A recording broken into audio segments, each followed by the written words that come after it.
ultimately it won't always go your way, and boxing's brutal. Hello everyone, it's Ted Lawlor and welcome to the Crowns podcast. Today we've got none other than the Saint himself, George Groves. How you doing? I'm good, mate, I'm good. We're in this was your amateur gym, was it? So when you was first starting off, this is where it all began, is that right? Yeah, so my amateur club was the Dale Youth ABC. Yeah. This is a new location. I was in a converted morgue in Notting Dale, but then we moved to the Grenfell Tower, which a lot of people might remember. That was the one that sadly went up.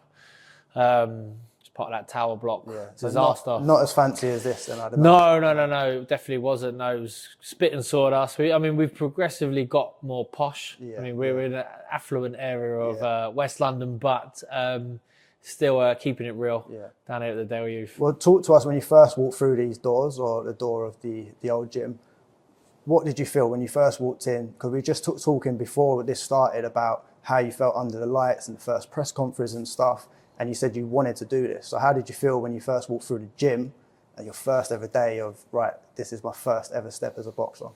I was very nervous, to be honest. I was 10 years of age. I'd done kickboxing, so I wasn't necessarily nervous of the environment, but I was nervous of the people. You know what I mean? It was very hustle bustle, like it was a junior, boys club then, and it was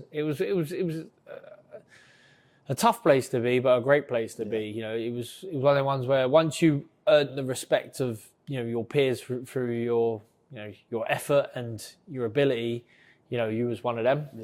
But at the start I was a nervous kid. I was a shy kid, so it was definitely a baptism of fire coming to the Dale Youth, where there's swinging bags, and there was a big a lot of the boys down there were traveller lads from the local traveller site, so they speak with a funny accent. When you're a little English kid, you don't understand what's going on. They are very mature.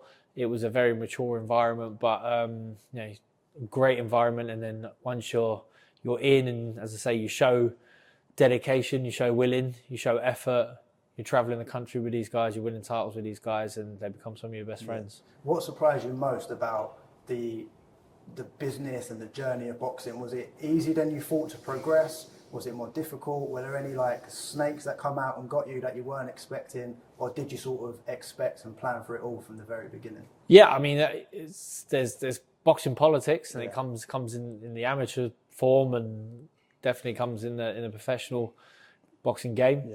And you can envision and try and guess what's going to come your way, but you certainly won't ever be prepared for all of it. You just have to dust yourself off, smile, go with the flow, forgive and never forget.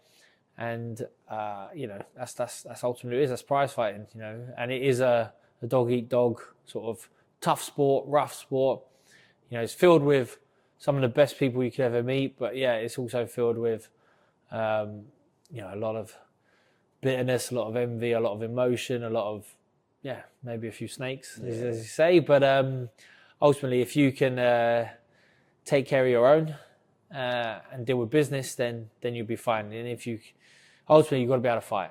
If you want to make it in this game, you've got to be able to fight, and you've got to show confidence and resilience, and they're the two things that I preach now. So when if I'm talking to a 10-year-old kid who's just started boxing, or started anything in his life, or a guy who's just left school and he's taken on his first job, or just had his first pro fight, or sometimes guys right at the end of their career, you have to remind them and say that you need unwavering self-belief, that confidence, and also you need to show the resilience, because ultimately it won't always go your way, and boxing's brutal. We don't have 50 games a year like you do in football or some other sports. You lose and you can be out, you can be dead and buried. So you have to fight for everything inside the ring and out. And if it don't go your way, you have to show the resilience to battle on and be tough. You talk about the unpredictability there. You actually quoted, I think it was David Hayes said, you have to be unpredictable sometimes in order to get what you want out of the unpredictableness of the boxing world. Were there any weird moments, funny moments that you remember? One of mine, for example, is when, I think it was to Frotch, you said, you look like you're about to cry, mate, and his eyes were welling up. That was one of my funniest moments of yours. What was your funniest moment or weirdest moment in the boxing world? Yeah, I mean, there was quite a few that were funny and that were weird. Yeah. So you want to take people on a journey, tell a story. That's ultimately what boxing can be and hopefully should be.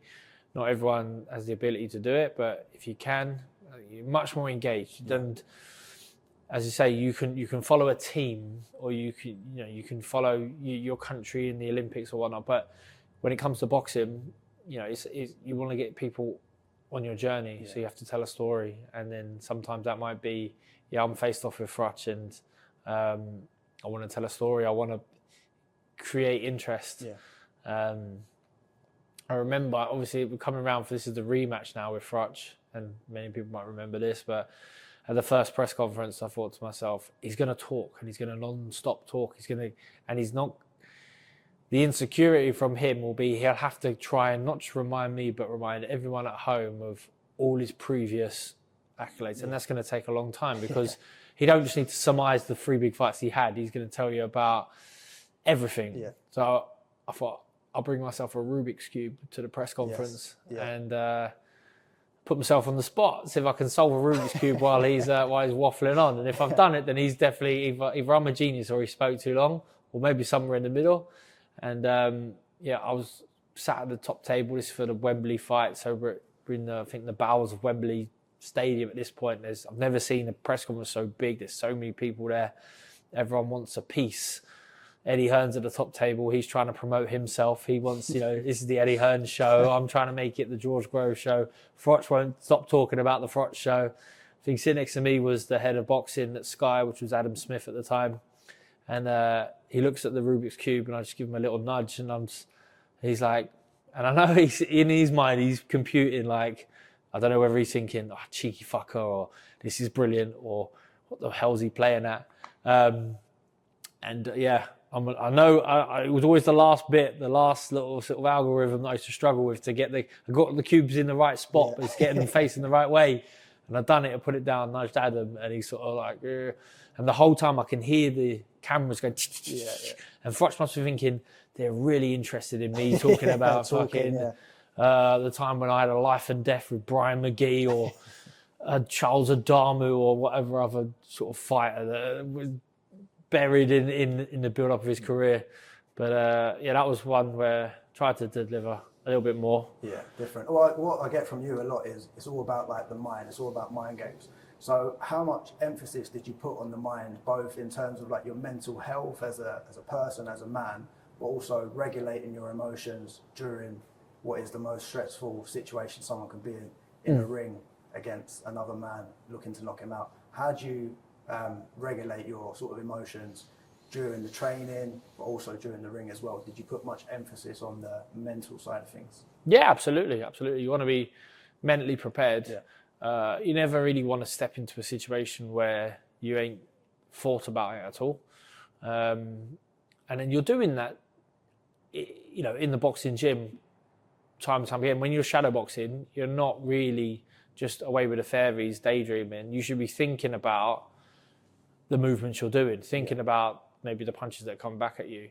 And ultimately, if you're a kid and you love boxing, you're a dreamer, because you'll be dreaming about winning a world title, dreaming about ring walking at Wembley Stadium, dreaming about all the fun bits. And then at times, you should be thinking about the technical aspects of the contest at hand. But then I took it into, right, well, how do I want to be portrayed? How do I want to come across? What do I want people to think? And where I was put in situations where I was an underdog or people weren't really hearing my voice, that I thought, all right, well, I've got to really be prepared, and I've really got to win these battles as such. So I think about what I want to say, how do I want to come across? What is the guy in front of me going to say? What's he going to ask? What's my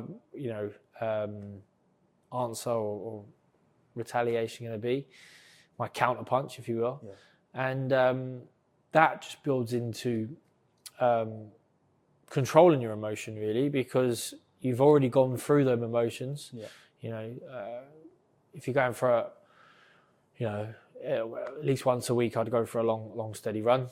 I used to like to do it at night in the dark, and then I'd just be processing the week, processing the tomorrow and visualize them. Yeah. So I mean, lots of people do it now, and you know, I'm sure if you get a nifty little mind coach or you know some coach that you know that they'll explain it much better than me, and they might have you know new age names for it. But ultimately, you know, being mentally prepared is just thinking about it and testing yourself, putting yourself in difficult situations like time and time again, and taking emotion out of it, because that was a message that was relayed to me early on. It's like, you know, people say, "Oh, you watched the Eubank Benn build up." You know, I'm talking about the original Eubank Benn build up, and obviously it's for, you know, it's for our entertainment. But they would say to Eubank, "How do you feel about Ben?" And he'll say, "I don't care. I feel nothing. I'm emotionless with it." And that is the total right way to be. And then we'll come to Ben and say, "Well, actually, I hate him." And that's a funny line, because that's what people want to hear at home. Whether that's the truth or not, it probably was the truth. Probably did hate him. But ultimately, you want to be Chris Eubank in that situation. You want to be emotionless. Yeah. It's a bit sad sometimes, because you are a bit dead to the world, and you are definitely dead to your boxing, and you're dead to your opponent. When really you want to immerse yourself in it as much as possible, because then the highs and lows, you're experiencing them, and then you've been on the journey. Yeah. But, you know, people say to me, "What's it like ring walking at Wembley Stadium?" I'm like, "Don't know," because I was dead to it. I was just like, I'm not going to get sucked into this feeling, because I'm either going to love it and be exhausted at the end of it, or maybe worse, I'll be like petrified of it and be exhausted at the end of it. Whereas really, I'm just like, I'm performing. I'm like numb to it. I'm just on the stage, trying to entertain the crowd. Yeah. So, well, last year you spoke there about your dreams. This will be one of the last questions. How do you get that excitement from the visions and the feeling of being in the ring? How do you get that excitement now? Do you do that through your fighters? Do you sort of attach and live almost vicariously through the fighters and sort of look at what they're doing and draw excitement from that? Or how do you replace that thrill of being under the lights in a ring like this? I suppose, I don't know. You know, I'm not looking to replace it, to be honest. And now, you know, at the time, I didn't really lean into thinking too much about what I was doing, because the best stuff was yet to come. Even when it wasn't. I felt like, you know, there was more to come. I don't need to look back and celebrate. Let's look forward and plan and scheme and make it happen. But now I can look back and celebrate. You know, celebrated 10 years since Wembley Stadium against Carl Froch, a fight that I lost. When I at the time I thought, I'm never going to watch this again. Never want to talk about it again. And now I can look back and go, actually, did something quite incredible. Like something that people now still bring up. You know, yesterday was 7 years since I beat Chris Eubank Jr. And as time goes on, and if Chris Jr. never wins a world title, and that, you know, that win maybe will dampen, but ultimately, I know what it was at the time. I actually went into the ring as an underdog again, and we sold out the Manchester Arena. It done the biggest, you know, number of buys on ITV that they've ever done. It was a massive, massive fight, and dislocate my shoulder and win the last round. You try and keep the emotions out of it, but they do obviously creep in. I get my boxing fix through, you know, working within boxing, podcasts, and fortunate enough to be ringside at a lot of the fights, working TV, commentary, radio, punditry, meeting boxing fans, going to, you know, events. Sometimes I get booked to come and do master classes and teach boxing.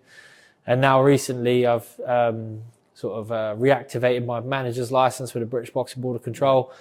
Took my trainer's license out, and I'm managing and training my one fighter, my sole fighter, Lucas Rowerig, who's from this Del Youth ABC, same as me. And yeah, new journey.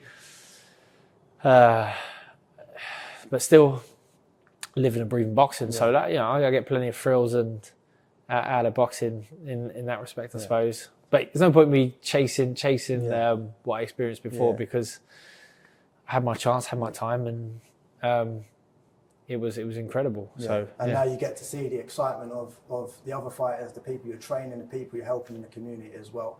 So final thing, with the people you're training, how does the training differ from how you used to train back in the day when you first started, especially to now? Because when we spoke previously, you said one of the recovery methods you used was skipping, whereas nowadays they probably say, 3-minute cold plunge and whatever else, all these new unique methods. How does training differ today for both yourself and the people around you? Yeah, I suppose like there's a lot of a lot more information out there now than when I first started boxing, and sometimes the information can be good, sometimes it can be bad, sometimes you get the wrong information, and what is available to you sometimes. A cold plunge in an ice tank might not be a viable option for everyone, and skipping much lower bar of entry. But yeah, when I'm down here on a Sunday morning coaching all the guys from the amateur gym, loads of them are from humble backgrounds, but we have fun with them. So I'll take them up. We're in Notting Hill. Take them up the hills, do our hill runs, and I don't let them sit down in between sprints. I make them stand up, show no weakness, show no emotion. I'll get them competing against each other, try and keep it fun. There'll be, different ideas. And then sometimes it'll be at the bottom of the hill and I'll say, right, that's it, come bounce on your toes in your boxing stance and start thinking, start visualizing and say, where you tell me, like, I'll just pick anyone at random and say, where are we today? So we're at the O2. Great. Okay, we're at the O2. Right. Give us your ring walk track. And then this one, that's one. And they're shadow boxing. And then, let's make it up as we go along. So give us your celebration. You just you pick the punch you knocked him out with, usually a big right hand, and then what's zoom. Well, George, it's been a pleasure. I appreciate your time, but also to hear from someone as successful as yourself as well, and sort of rewind how you got to this point is amazing. So I appreciate it. I love it. Thank you, very Ted. much. And apparently you might be coming down to Crowns Gym at some point and helping some of the people train as well. Yeah, I'd love to. Yeah, can't wait.